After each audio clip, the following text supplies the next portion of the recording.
Random House Audio presents The Hot Flash Club Strikes Again by Nancy Thayer. Read for you by Wendy Dillon.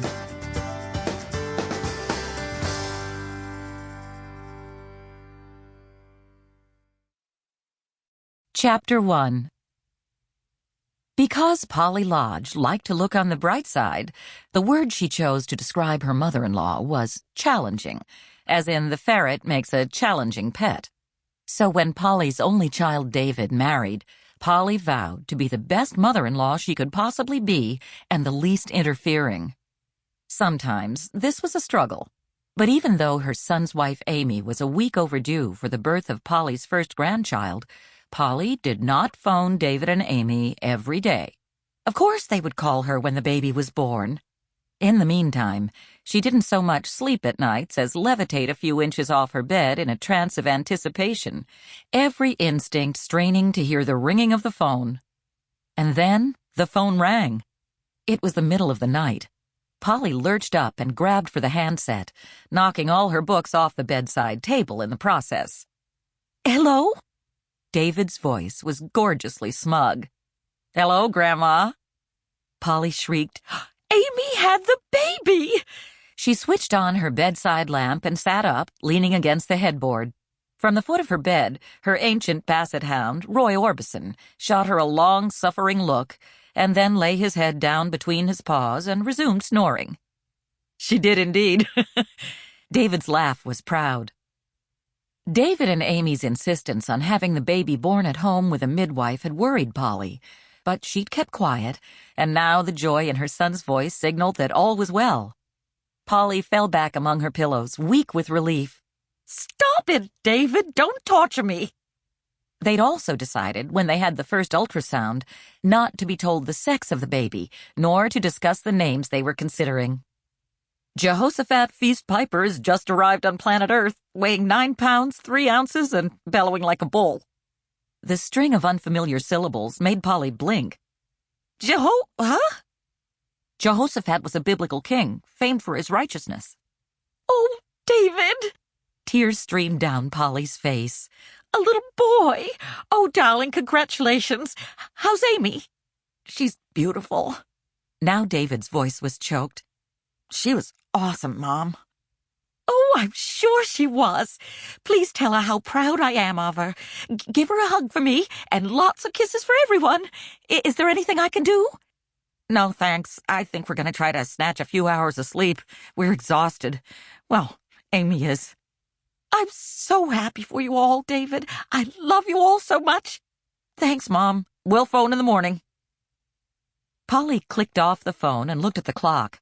3:17. Her grandson had been born sometime around 3:17 on September 20th.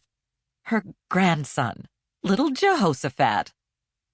Little Jehoshaphat? "Stop it," Polly snapped at herself. She threw back her covers and flung herself from her bed with such energy she disturbed Roy Orbison, who, for an old dog with sagging skin, could conjure up an impressive array of expressions. Right now, he resembled an exasperated hausfrau, hair in curlers, arms folded over her Wagnerian chest. "We're not going to be critical, are we, Roy?" Flicking on lights as she went, Polly headed down the stairs. She wouldn't get back to sleep now. She didn't have to call Roy Orbison to join her. The animal was catatonic unless he suspected someone was headed for the kitchen, in which case he became Wonder Dog. Sure enough, she heard a thud as he hit the floor, then the clicking of his nails. In the kitchen, she poured herself a mug of milk and popped it into the microwave. "Oh, Tucker," she said aloud, "if only you were still alive." Her husband, Tucker, was David's stepfather, so this baby would be his step-grandson. Still, Tucker would have shared every ounce of Polly's joy. The microwave beeped. She took out the mug and held it in her hands. So nice and warm.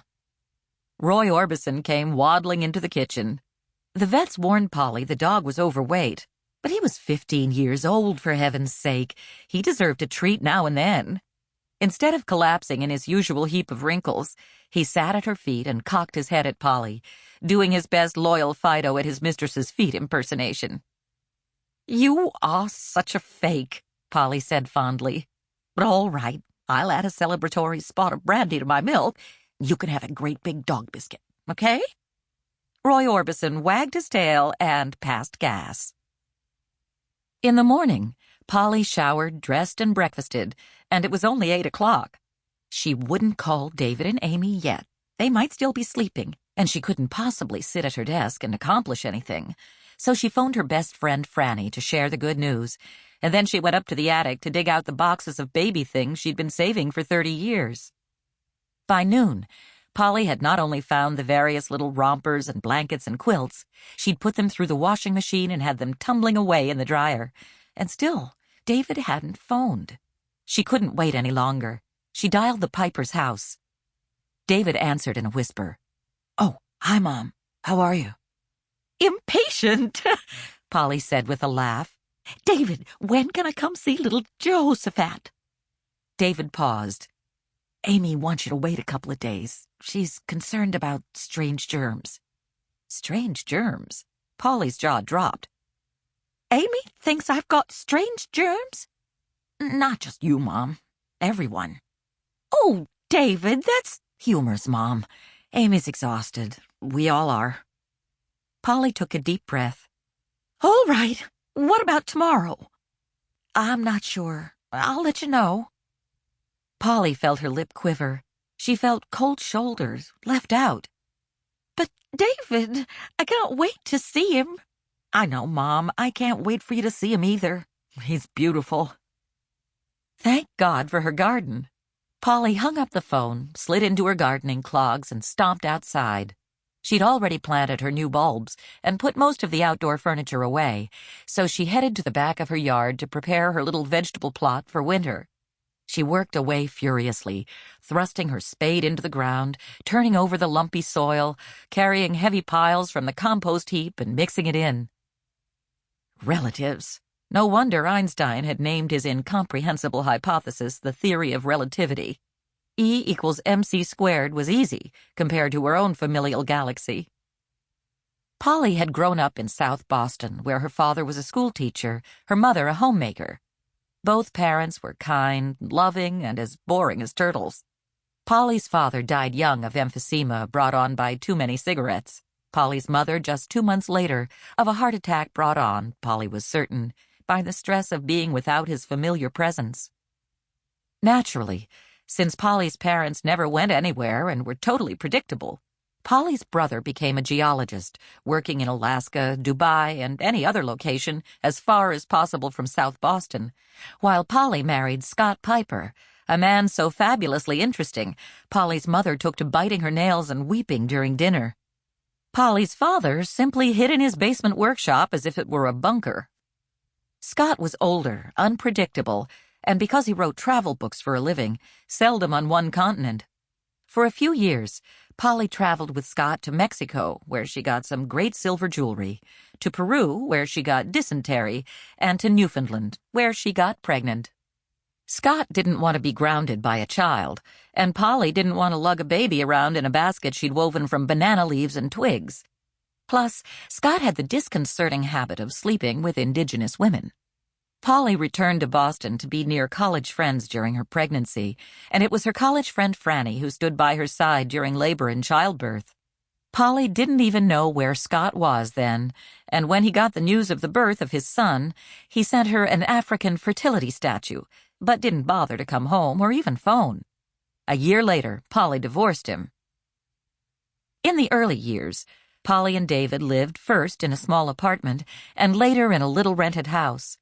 During the day, while her mother babysat David, Polly worked as a secretary for a Ford dealership on Norwood's Auto Mile on the outskirts of Boston. The owner had 3 daughters and a wife who couldn't thread a needle, so one day, when business was slow, Polly volunteered to help when some of the girls' clothing was torn. If her mother had taught her anything, it was how to mend. She did it at first for no charge because it was easy enough to do at night while David slept. But very quickly, the owner's wife asked for Polly to repair or alter other clothing, and her friends began to ask if Polly could sew just a few little things for them. The other women, busy as teachers or lawyers or... Sample complete. Ready to continue?